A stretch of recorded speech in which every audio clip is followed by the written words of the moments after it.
বন্ধুরা প্লিজ তোমরা ভিডিওটা দেখে সাবস্ক্রাইব করে দিও প্লিজ। দূর বাবা, কখন যে মুরগিটা বাসা ছেড়ে যাবে, কখন যে ডিমগুলো খাবো বসে আছি। ওই তো মুরগিটা বেরিয়ে পড়েছে।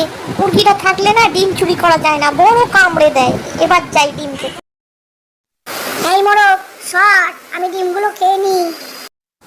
খবরদার, প্রাণ থাকতে এই ডিম খেতে দেবো না আমি। তাই নাকি?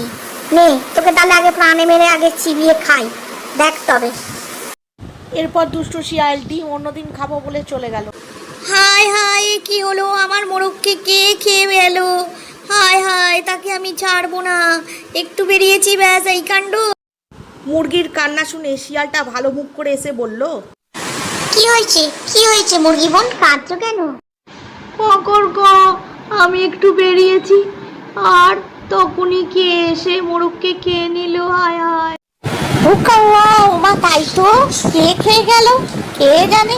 আচ্ছা আমি তো আছি তোমার দাদা, দরকার পড়লে কিন্তু মুরগি মনে মনে বুঝতে পারলো এই শিয়ালই বদমাইশ, তাই সে তাকে জব্দ করার জন্য এক ফোন দিয়ে আটলো।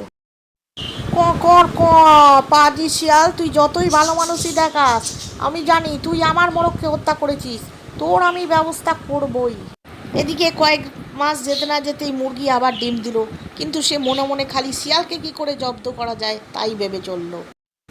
আর এদিকে শিয়াল কখন যে ডিমগুলো খাবে তাই চিন্তা করতে লাগলো। শিয়াল ভাই একটু শোনো। আরে মুরগি বোন, আমায় ডাকছো, বলো কি বল। এই বলে শিয়াল যেই একটু এগিয়েছে, ব্যাস সে গর্তের ভেতর পড়ে গেল। সে গর্তে পড়ে গিয়ে খুব অবাক হয়ে গেল আর উক্কা হুয়া করে তার স্বরে চেঁচাতে লাগলো। পাজি শয়তান শিয়াল, এখন ওই গর্তের ভেতর পড়ে পড়ে মর। তুই আমার মোরগকে খেয়েছিস, তার প্রতিশোধ নিলাম, এখন চল। শিয়ালটা গর্তের তলায় বসে মনে মনে খুব কাঁদতে লাগলো আর ভাবতে লাগলো কি করে বেরোনো। দু একদিন পরই ওখান দিয়ে একটা বাঘ হালুম হালুম করতে যাচ্ছিল। শিয়াল তার শব্দ শুনে খুব জোরে জোরে হুক্কা হুয়া করে ডাকতে। যাক, দুদিন পর একটা বাঘকে পেয়েছি, একে ধরেই আমি গর্ত থেকে হালুম। আরে তুই গর্তের ভেতর কি করে পড়ে গেলি? বাঘ মশাই, দয়া করে আগে আমাকে গর্ত থেকে উদ্ধার করুন, তারপর সব বলছি। কিন্তু আমি হলাম বনের রাজা, তোকে কেন তুলতে যাবো রে?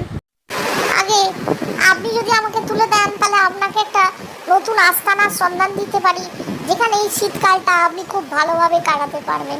আপনি একবার বিশ্বাস করে দেখুন।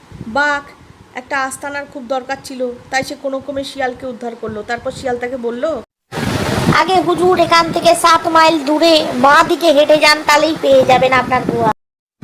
এদিকে হয়েছে কি, বাঘটার সত্যি একটা আস্তানা দরকার ছিল। আসন্ন শীতে তার আগের আস্তানাটা সেরকম ভালো ছিল না। তে ক্লান্ত হয়ে 7 মাইল কেন 10 মাইল ঘুরেও কোনো গুহার সন্ধান পেল না। উল্টে শিয়ালের বলা পথে গিয়ে বেগুন গাছের কাঁটার গুঁতো খেয়ে তার নাক দাঁত ফুলে গেল।